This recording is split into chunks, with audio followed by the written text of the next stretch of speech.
Porsche is a brand that since the very beginning has always stuck to certain design principles that can even be seen today.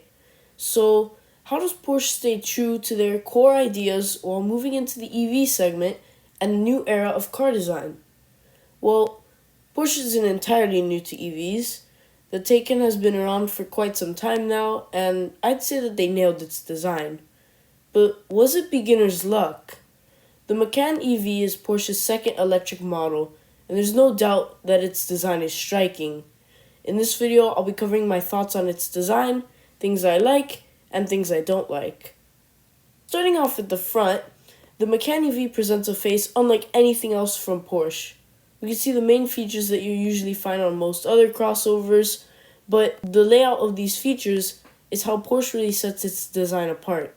One of the main problems I think with this front end here is the use of the space in the front end. So, for example, you have this lower grille section here that extends out very far here, and then above it you just have kind of this big empty surface area, and then combined both of these things are just very large surfaces.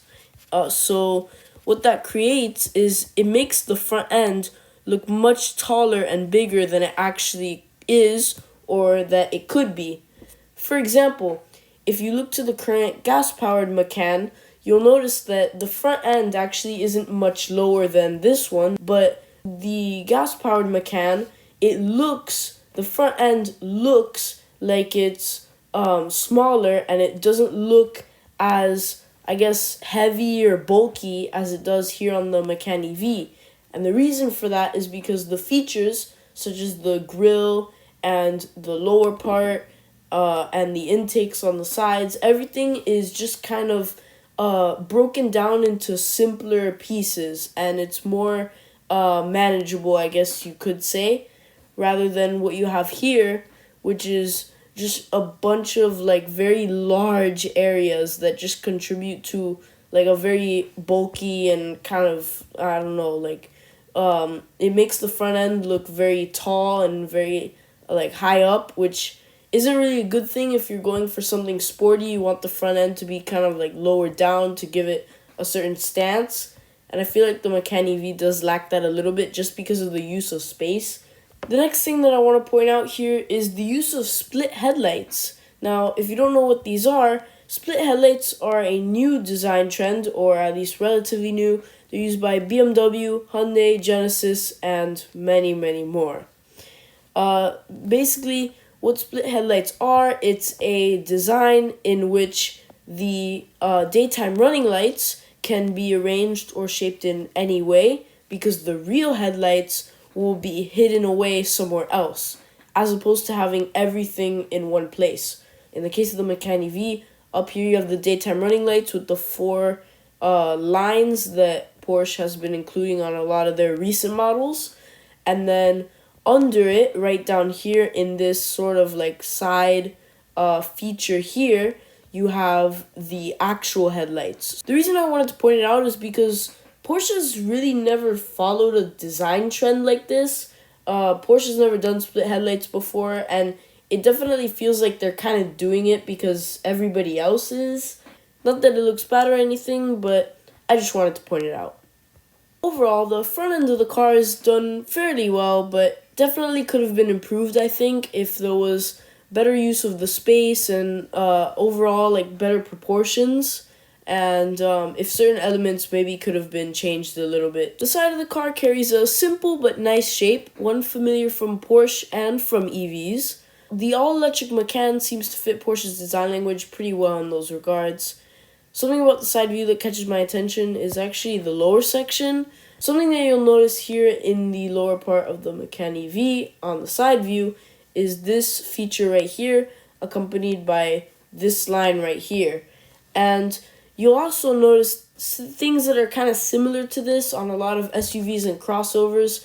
And the reason why brands do this is to remove visual mass. SUVs and crossovers are pretty big cars, and so what that does when you don't have anything in this sort of like door area here on the side view, what it does is it makes the car look big. So in order to make a large car look smaller, you remove visual mass by putting darker areas like this lower section here. And in the Macan EV's case, you also have this feature again with this line accompanying it that just kind of help to cut into the body and remove some of that visual mass. The reason why I'm really pointing this out is I think it actually could have been done a little bit better. I don't really like this setup because it's kind of unnecessary to me to have both of these things. You don't really need to have this feature here with the black piece here and the line going into the side of the car. You don't really need to have both of those things. If it were me, I would probably just remove this black piece entirely, and then I would change the line to flow with some features in the front end and also the rear end.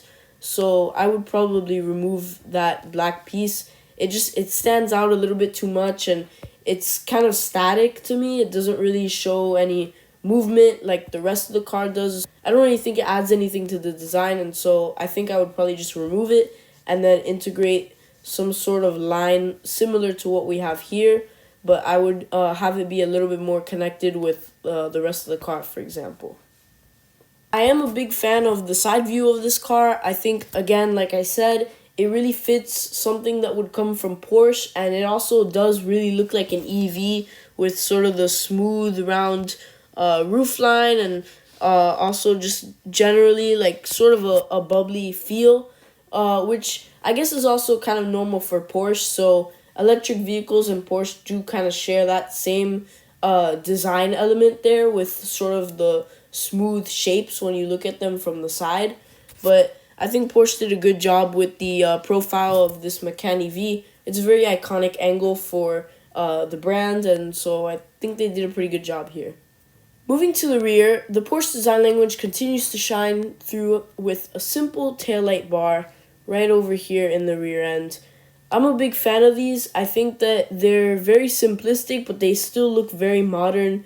Some people might think that these are getting a little bit old, but I personally really like them, especially the way that Porsche does it, because you have this great little like housing here with the light, and then you have the Porsche text also inside of that little housing there. I think especially for this car, it's done really, really well. Again, it's extremely simplistic, but it provides a very like futuristic and modern feel.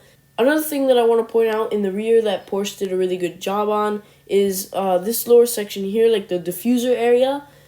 This looks pretty familiar if you know the design of the Taycan, because it's pretty much the same thing, although I do think it is a little bit more adapted for a larger car like this Macan EV here.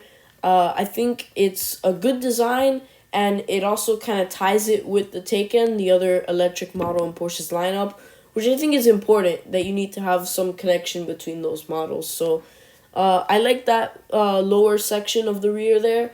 I think, again, like it's pretty simple, and it connects the Macan EV with other models in the lineup.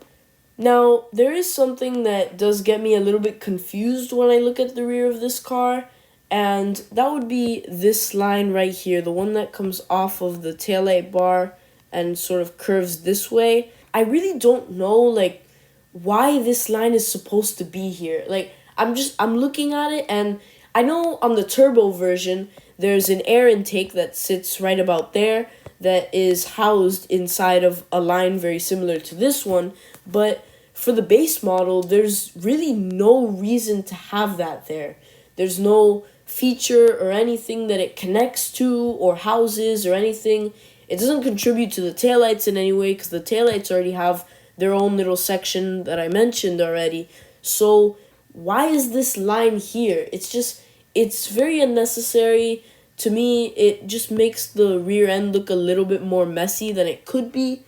This line, because of the surfacing of the car, it creates like a triangle shape with the lighting, which I think is it's very odd to me. Like, it's very strange as to why Porsche would choose to include this on the base model, even if it really isn't necessary, and it doesn't really have any line flow or connections to anything else. So it's just a tiny detail. I don't mind it too much. Overall, I really like the rear. It's much simpler than most other aspects of the car, but I would say that that's pretty normal for a lot of modern cars, not just Porsche, just a lot of cars in general usually have rear ends that are a bit simpler than the rest of the car. But I think Porsche did a great job, especially putting their design DNA into their first electric SUV. And that's actually pretty much all I have to say. So, I know I talked a lot about things I don't like about this car.